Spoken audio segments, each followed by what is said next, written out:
Greetings to the Gambian people, greetings to the African people. Today marks another fresh edition of the program, The Conversation on Sambian's VIP magazine, VIP TV, in the Republic of the Gambia. Like I normally say, if it is not on Sambians, it is not on their favorite too. Those in East Africa that follow us will say Jumbo, Abariyako, Komfutanya, Zango, Nakupenda, Pia, East Africa too. Arabian nations of the continent will say Assalamu alaikum wa rahmatullahi wa barakatuh too. The Yorubas in Ekiti State, Kwara State, Ondo State, Lagos State will say Kilon Shilebao, Nisha, Otuto Jumenta. To the Igbos in Eastern Nigeria, Ebonyi State and Imo State, Anambra State. And of course, Abia State, we say to you one name, the number to the Liberian people, Kumananju, Kakole Kalan, to the Gambian people, of course, the world will say Nangadef, Naga Ngansi, to the Fula, say Hidejan, Masude Nalaga, to the Mandinga, Abayandi, Sokononkole, Loko Bayandi. This is a conversation, and this evening we are in conversation with two young intelligents here from the University of the Gambia, and both of them work as researchers at the National Assembly of this country. And we are talking about the responsibilities and expectations of the Gambians in us. I use us, including myself, even though I was born and brought up in Liberia, but I have a responsibility to this continent. And once I have a responsibility to this continent, I belong to all of Africa, so that I include myself as a Gambian today.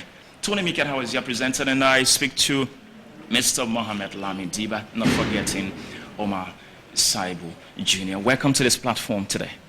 Thank you very much, Mr. Michael Howard, for this wonderful invitation. We really appreciate it. First of all, I will make this clear. I'm not here in my capacity as the research officer at the National Assembly. Okay. I'm here in my capacity as the final year political science student in the University of the Gambia. Okay. And of course, the president of Young Citizens for Development. Beautiful. Yeah. That's all right, thank you very much. Yeah. Like Junior said, I am not also here on the ticket of research officer at the National Assembly, but of course as a youth activist, yes, a social justice advocate, and of course currently the president of the University of the Gambia Debate Association, a youth worker, a youth leader, and of course a human rights defender. That's beautiful. These are the voices of the two young people that we are here to host today on Sambian's VIP magazine, VIP TV, in this part of the continent, of course, the Gambia, West Africa. Greetings to you all as we go forward with this bright and beautiful interview. To our Muslim brothers and sisters, we say Juma Mubarak to you all. Quickly, I put this to you, Mr. Darboe.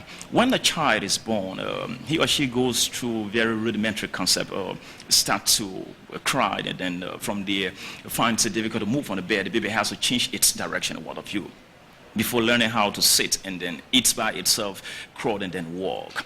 Translating that into your democracy that was being given back to some 3 years back, so to speak. Do you think you have matured as a country through your democratic process, or do you still think that it is important that democracy be nurtured by the Gambian people? Thank you very much for this invaluable question. First, I will not talk about our current fragile democracy without giving you a historical perspective of the Gambia's political paradox. Okay. You will tend to realize that the Gambia, since independent, was one of the most vibrant multi-party democracy in Africa, alongside with Botswana, until in 1994 when we became a divided case.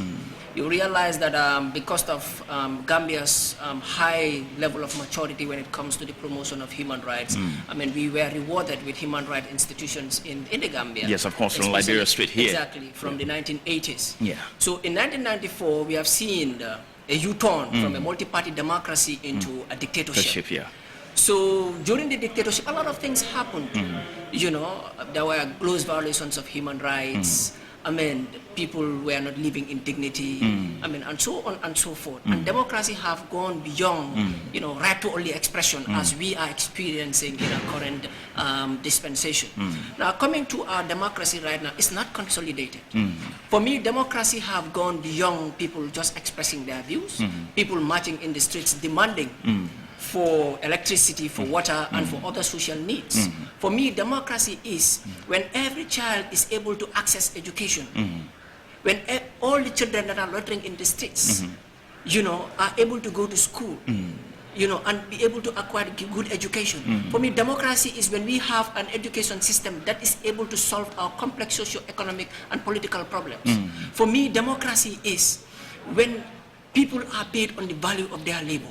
So looking at it from a political angle, our democracy is not consolidated because right now we are seeing violations of human rights. We have seen arrest of people for speaking, you know, expressing their right to expression. Example, our professor a few years ago, you know, was put behind bars for about 11 to 12 hours just for expressing his view on security.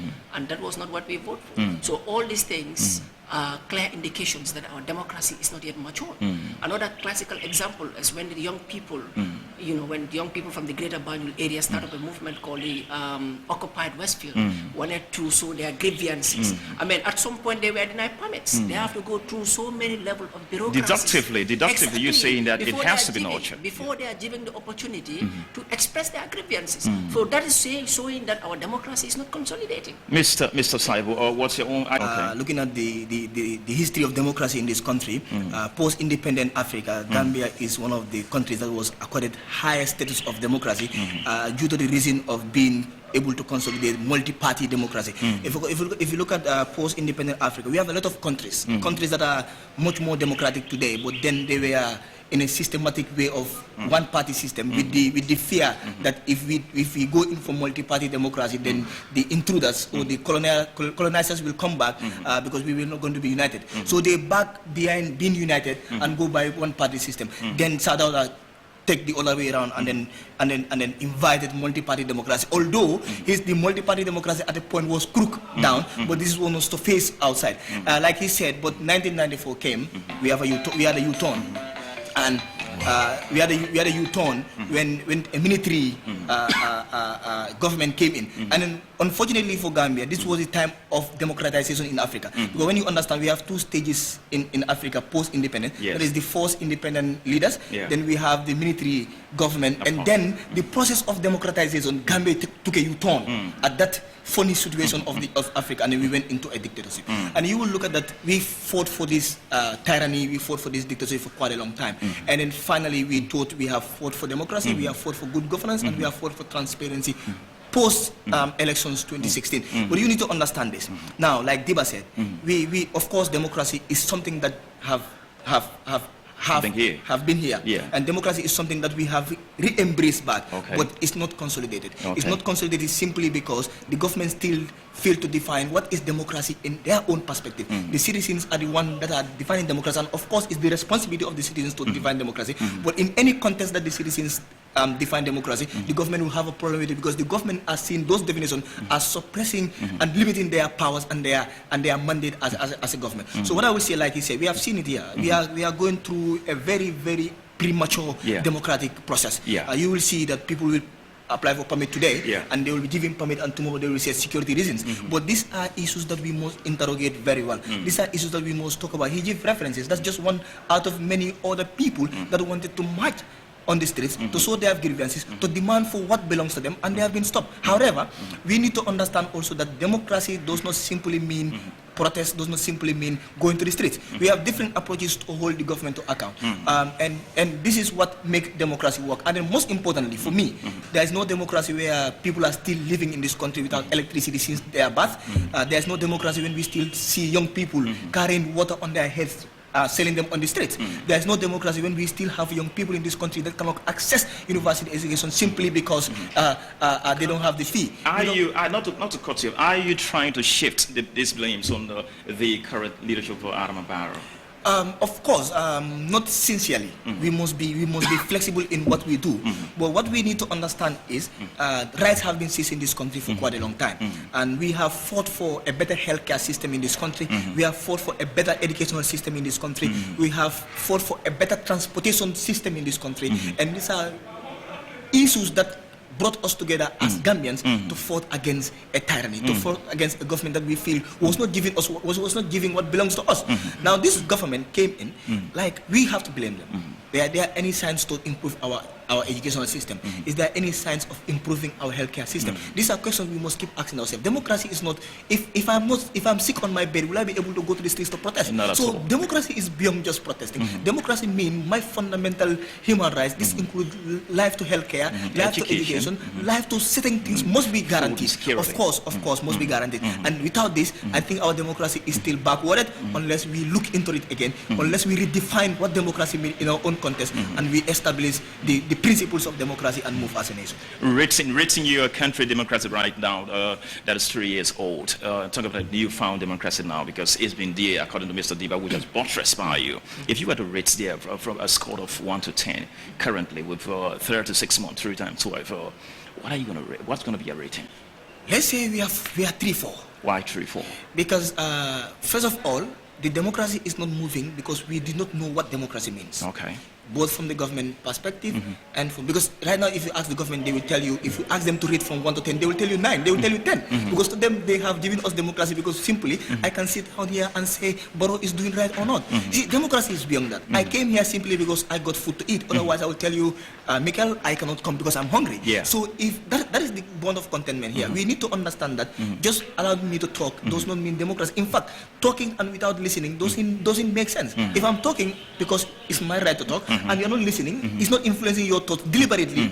It doesn't. So it wouldn't have a positive. It doesn't have a effect positive. So for me, I would rate it 3. In fact, our democracy is 3. It's just baby. It's 3 years, but it's still a baby democracy. It's just like we just from the label.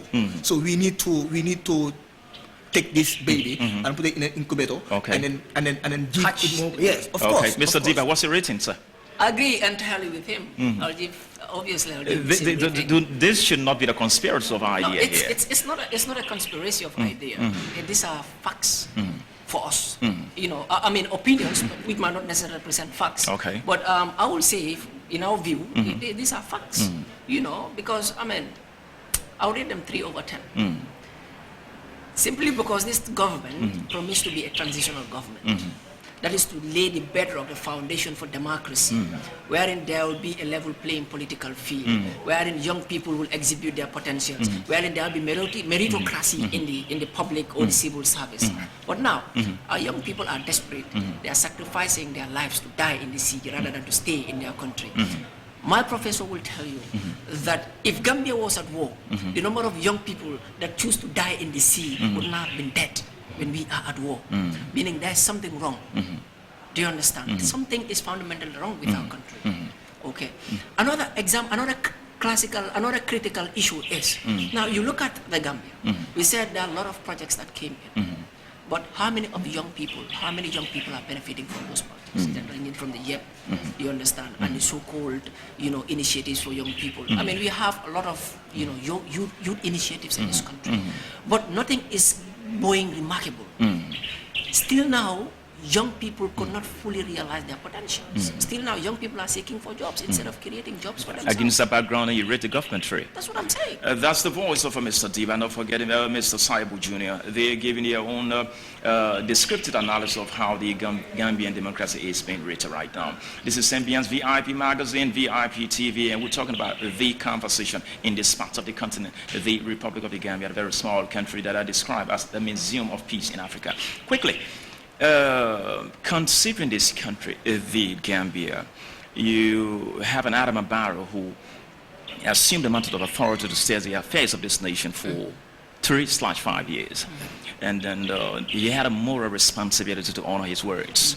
And then on the other hand, there is a constitutional blessing that says 5 years. Which of these two propositions you think that deserve the zenith of attention, or should I say applause? So Diba, let's start with you. For me, I think, yes, the Constitution supersedes every other law in this country. By that, we must respect the Constitution. But obviously, we must also know that, I mean, it's against ethics to lie or to fool your people. So for me, I would suggest that Barrow to step down even tomorrow. On a moral ground? On moral grounds, because we politicians cannot take us for a ride anymore. we voted for you on the basis of 3 years, even though the Constitution said 5 years. And when you were assuming position of authority, you know that the Constitution said 5 years, but yet you campaigned on the premises of 3 years. Mr. Diba, but he hasn't undermined the credibility of the Constitution. That's what I'm trying to say. For me, in my view, he should respect and honor his words. Okay. We don't want political people to morality. We don't want people to take politicians for a ride, especially in the Gambia. That would be a wrong music for other succeeding generation. Like I can say what I want to say to get the votes. This is why people have a misconception about politics. This is why politics is distorted. So therefore, we must honor our words as human beings. We must respect our promises as human beings. What's the position? I'll give you an example. Okay. If you and I made an agreement to go to the BPA to buy an ice block, we go up to the gate, and I tell you, Michael, no, look, you don't necessarily need to enter. Just stop here and wait for me. I want to enter. Okay. And our agreement was for us to enter. How are you going to feel? I've betrayed the struggle already. So Barrow have betrayed the Gambians in my view. Mr. Saibou, let me get your view on this before we go. Thank you very much. I think we need to be very sensitive about the issue of 3 years slice to 5 years. It's morality versus constitutionality. And let me start with the Constitution. Of course, you, I, and somebody else that voted for Barrow, the coalition and Barrow himself as the flag bearer, understood that the Constitution or the constitutional mandate for presidency is 5 years. Yeah, okay. And of course, nobody will forcefully ask him to step down if he wants to fulfill the mandate of what the Constitution gave him. However, morally, politicians are most of the time listened to, respect, honored, and admired based on what they say, how they say it, and what they go by. Now, you're going to tell us 3 years today, or because you wanted to make a change. And now we make that change, and that change is established. If you are too confident that all the changes that you are talking about have been put in place, especially the transitional government to level the ground, why don't you resign? And in fact, still by the Constitution. See, they are hiding behind a Constitution that gives them a free ride. There's a section of the Constitution that gives Barrow the right to resign peacefully. All right? But he still wants to hide behind the 5 years. Of course, because he ignored the 5 years, we wanted a change. Now we wanted another change by him. He doesn't want to go by the same moralities. So for me, I think Barrow should step down this night. What he could do is to call on a media press release and then just look at people and say, look, I think it's right, I need to step down. You see, Barrow needs to be strategic. Barrow has established his own party already. Now, if Barrow failed to honor his promise, who will listen to Barrow 2021 that vote for me, I'm going to bring a Manson into this country? Nobody will. No well-minded or well-intelligent person will listen to Barrow again. Because you have breached one of the biggest and fundamental promise a politician can ever give Gambians. Remember, that promise is what breaks 22 years of dictatorship. Is that promise that breaks 22 years of tyranny in this country. So not in any manner, no other promise can be more fantastic, can be more beautiful than that promise. But if that promise is broken, which other promise can be consolidated in this country? Which other promise can politicians make that we listen to them? So I think Barrow should forget about the 5 years. Of course, the Constitution. Let's still go by the moralities. Let's still go by it's a do or die game. So let's ignore the Constitution and go by ethics. Of course, we could ignore. We could go by good practices on that. And Barrow resigning today is a good practice. It's a legacy for him. It's a pace he's going to set for future politicians. That look, what we say we must go by because that's what we are voted for. But if Barrow fails to do this, we go into another debate. Their arguments are almost synonymous, but it is not conspiracy of idea because they are giving you a substantial justification to the president to honor his words based on moral ground. Cleverly, we will come back to the actual title here, the responsibilities and expectations of the Gambians in us. We have a system in place, and a government is a body of persons who have been charged with the responsibility of steering the affairs of the state. And when we find ourselves in a democratic system, both the masses and the national government